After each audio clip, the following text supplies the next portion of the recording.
be sure to check out my second channel called Rob Explains. There you can check out videos where I explain things outside of comic books.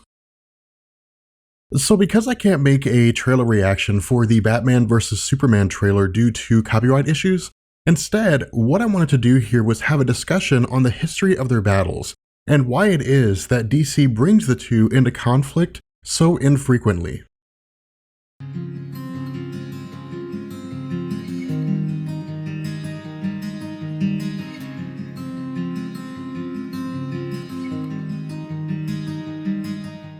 In 1939, with the critical success of Joe Shuster and Jerry Siegel's Superman, the fledgling comic book industry found itself on the cusp of a new generation of entertainment and media, but also in a sort of quagmire. If Superman changed the definition of heroes in terms of how they are represented in literature, and if his popularity had effectively taken the world by storm, how could his popularity be matched? In an effort to answer this question as well as gain a foothold in the increasing popularity of comic books, writer Bill Finger and artist Bob Kane created Batman. While Batman's early concept art depicted his physical appearance in a far different manner than what we know him to be today, one thing that didn't change was the basis for his character. In contrast to Superman's incredible feats of strength, endurance, and various powers due to his alien physiology, Batman was simply a man who was victim to a tortured past. With no real superpowers of his own, Batman would rely on a combination of his intelligence, wealth, and by extension, various gadgets and technologies in order to fight crime in Gotham. Furthermore, Batman's outlook on the world was a total 180 from Superman in that Batman was ruled by his past. His inability to let go of the loss of his parents governed his every decision in relation to friends and partners. Superman, on the other hand, was the last of his kind. While both had a personal understanding of how quickly life could be lost, Superman chose not to take a darker outlook on life and instead cherished the possibility of what people could become. Regardless of the philosophical differences between the two characters, however, due to Batman's popularity rivaling Superman's, it became obvious to fans, creators, and the world at large that the time would eventually come when the two would have to meet. While the New York World's Fair anthology comic in 1940 depicted Superman, Batman, and Dick Grayson as Robin on the cover, the story itself had no true interaction between the group. Instead, the comic was a 96-page collection of stories involving the team of Batman and Robin as well as Superman fighting crime in their respective cities.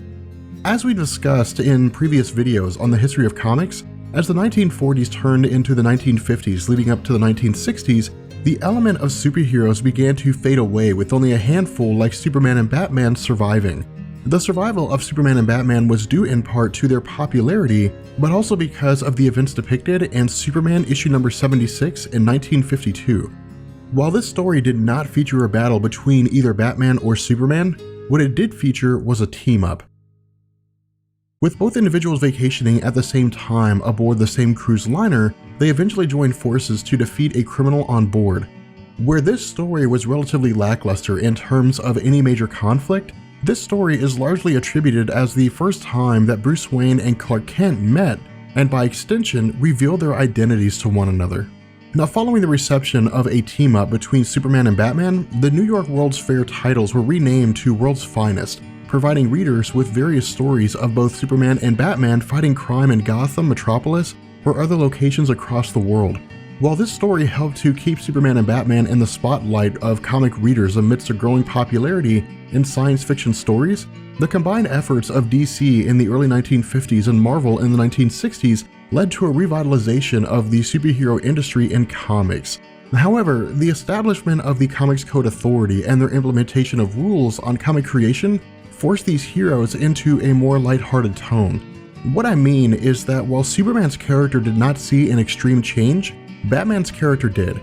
Batman's cruel demeanor from his early issues was swept away in support of a more family-friendly depiction, portraying him as occasionally goofy and never really willing to kill. However, as time passed and the Comics Code Authority was lightened leading up to its outright elimination, society itself was beginning to move into territory where darker stories were welcomed as a break away from the archaic standards that had existed for almost 40 years.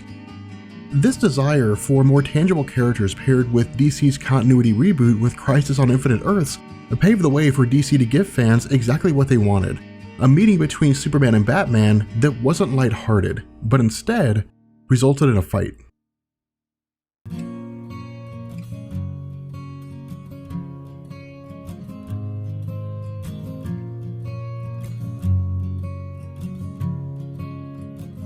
In February of 1986, during the last days of DC's Crisis on Infinite Earths event, early writer and artist Frank Miller presented us with The Dark Knight Returns.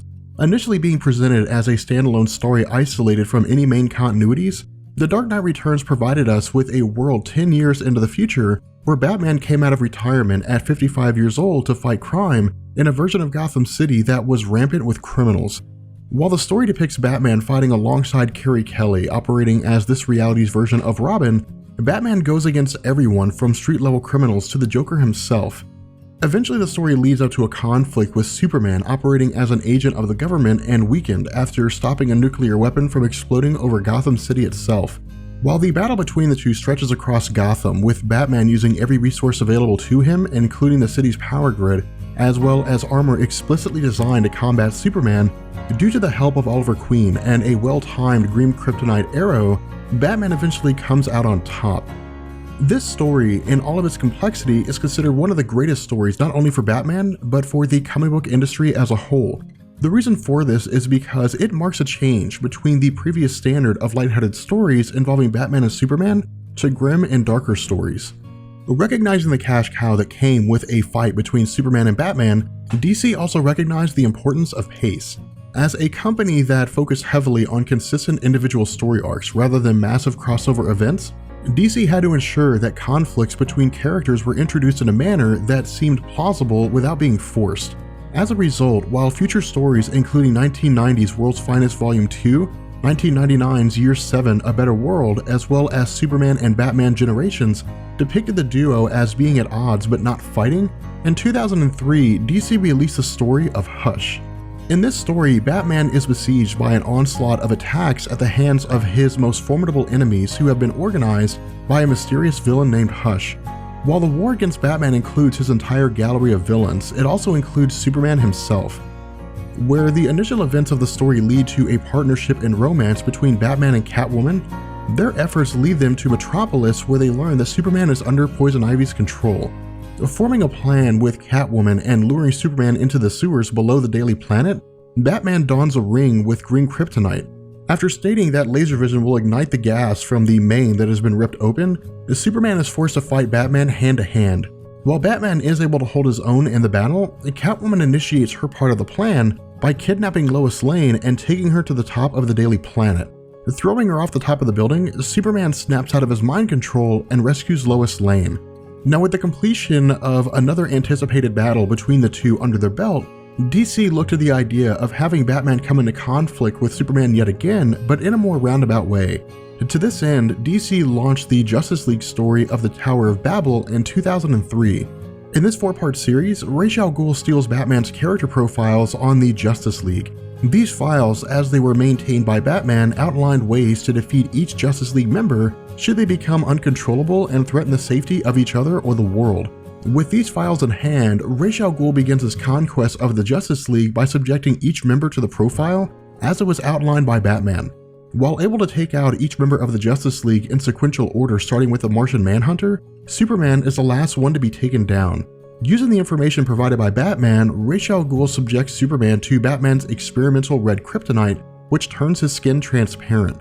In addition to this, the solar energy that powers Superman is exposed directly to the nervous system of his body, rather than being filtered through his skin. This is effectively an adrenaline shot to Superman, sending his powers into overdrive.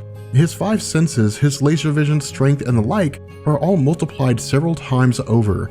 Now, while Superman is eventually able to overcome once the effects of the kryptonite wear off along with the rest of the Justice League, this story highlights one major feat for Batman: his sole knowledge of how to take down or incapacitate every single member of the Justice League, including Superman himself. Now, following the Tower of Babel and going forward with stories like Batman, Superman, Public Enemies, Smoke and Mirrors, and A Handful of Dust, DC continued the trend of keeping Batman vs. Superman battles as a scarce appearance, with the two more commonly coming to the brink of a fight but never actually engaging in one. However, as it seemed to be both customary and timely, with DC's relaunch of its lineup with the New 52 reboot, the new volume of the Justice League under Jeff Johns saw the duo come into conflict with one another yet again. With this new continuity establishing that all of these heroes are meeting for the first time, the conflict between Batman and Superman seems more of a curiosity or test of each other's might, rather than an actual conflict of malice. Regardless of the reasons for these conflicts between the two, both of their publication histories have established that in any given story at any given time, the duo may find themselves coming directly into conflict, at which point fans will tear through the comics with rapt anticipation, asking the questions, what are they fighting for? And will Batman win? With that being said, we're going to go ahead and bring this video to an end. I hope you guys enjoyed it, and I will catch you guys later. Peace.